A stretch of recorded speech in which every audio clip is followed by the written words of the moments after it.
Good morning. Today we're going to talk about the financial side of firewood.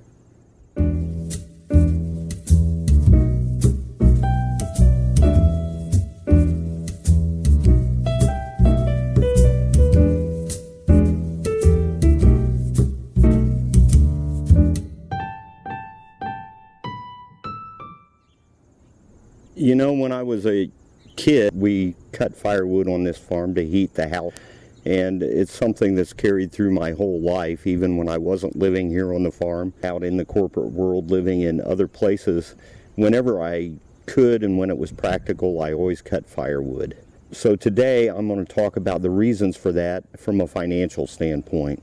If you hang around a farmer for a while, you'll find out that he's always thinking about the cost of doing things and what the return on them is. Now, I have a wood-burning stove in my home that provides about 85 to 90% of the heat that I use through the winter. About a month ago, I bought propane, and the last time I did that was in the fall of 2012. Whenever I do that, it prompts me to go back and revisit the financial side of it and see if it's really worth what I'm doing. The first thing you have to have if you're going to burn firewood is a wood stove. Now, the wood stove I have is currently still on the market, and you can have one of those for about $1,100. A wood stove like that will last for, I don't know how long. They might last forever, 50 years, 60 years.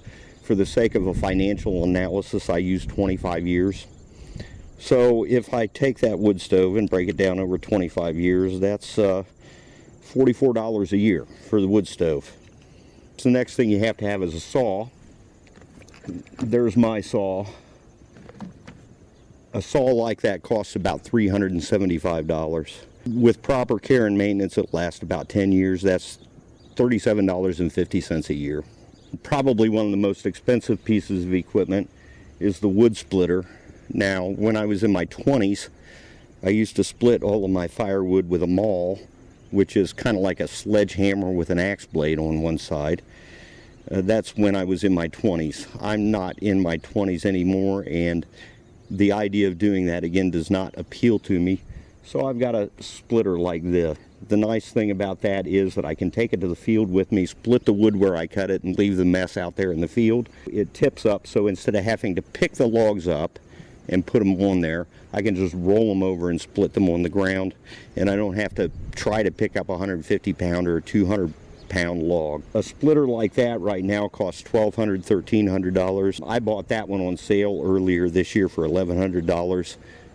Again, with proper care and maintenance, that ought to last 15 years, so that's $75 a year.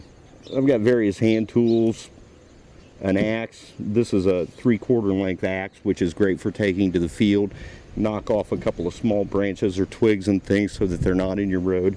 I've got a log jack here used to, on the bigger logs, you can roll them up and get them off the ground so you're not running a chain on your chainsaw into the ground. Those kind of things, about $100. And if you figure a 10-year life on those, that's about $10 a year.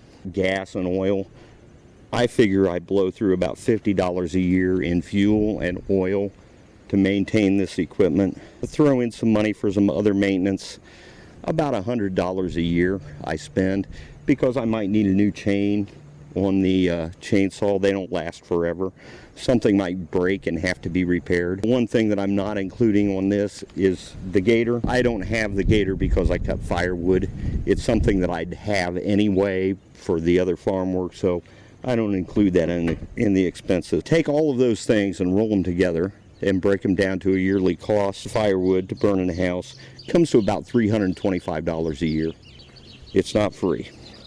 On the bed of this gator here is about 1/4 of a cord of firewood. This 1/4 of a cord of firewood is the equivalent of 66 gallons of propane. My price for the propane would be about $1.30 a gallon. So at $1.30, that's 66 gallons of propane would cost $90.25.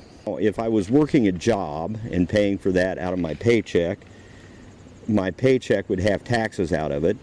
The average across the country for all taxpayers is about 20%. So if I bump that $90.75 up for taxes, I would need a gross income of $107.25 to pay for that propane out of a wage that I earned at a job. For that quarter of a cord of wood that you see sitting here, I typically burn about 3 cords of wood a year. So this times 4 by 3, so 12 times this amount of wood. But this amount of wood that's equivalent to 66 gallons of propane, it cost me $27 to produce. That's a difference of $80.25 for the same amount of heating capacity. Well, this quarter of a cord of wood here that I cut yesterday took me about 2.5 hours. I spent about 2.5 hours cutting and splitting and loading this quarter of a cord of wood to bring it up here. So if I take 2.5 hours on the difference of $80.25, okay, the propane was $107.25, the wood is $27. That's $80.25 difference. If I spent 2.5 hours doing that, the time I spent cutting this firewood was worth $32.10 an hour. $32.10 an hour. $32.10 an hour. I think anywhere in the country, $32.10 an hour is a pretty reasonable wage. The rubs about burning firewood are that it's hard work. It's hard on your body. I'm not in my 20s anymore. So the bottom line of all this is, if I go out and cut this firewood and burn it in the wood stove, the financial return that I get from it is the equivalent of working a job that paid $32.10 an hour. The things that you can't really put a financial value on are, on a cold day in the middle of February when it's 10 below zero and the wind is blowing and the snow's a foot deep, throw another log on the fire and be nice and warm. But I don't need to have a health club membership if I cut enough firewood. My father often likes to comment that firewood is the fuel that heats you up twice. Once when you cut it and once when you burn it.